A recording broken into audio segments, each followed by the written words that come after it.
faut encore dire que la fermeture de l'usine de Vilvoorde s'accompagne d'un plan de suppression d'emplois en France également. 2764 très exactement, dont plus de 1000 reclassements internes, plus les départs en pré-retraite. Face à la concurrence internationale, il apparaît donc que l'affaire Renault est une conséquence de la réorientation stratégique de l'entreprise. Philippe Visserias. C'est la plus importante des usines du groupe Renault.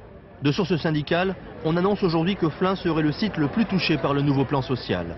Environ 1200 départs à la retraite anticipés y seraient programmés.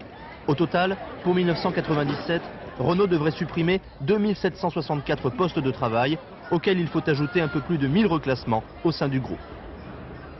Au moment où tout le monde nous parle de lutter contre le chômage, ça devrait être interdit d'annoncer des licenciements. On devrait interdire les licenciements. Je crois que c'est ça que nous appelons du terrorisme social. Depuis 10 ans, chez Renault, les machines ont progressivement remplacé les hommes.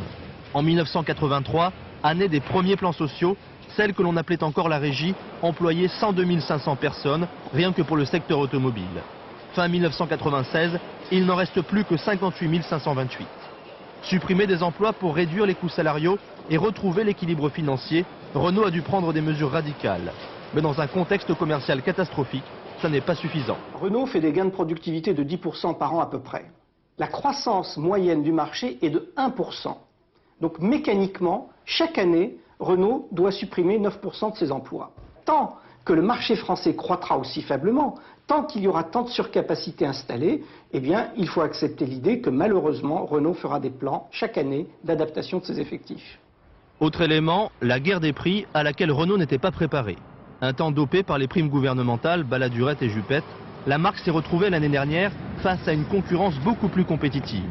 Seule consolation, le succès commercial de la Mégane, mais ce modèle qui se vend bien ne peut à lui seul sauver Renault. Toujours à propos d'emploi.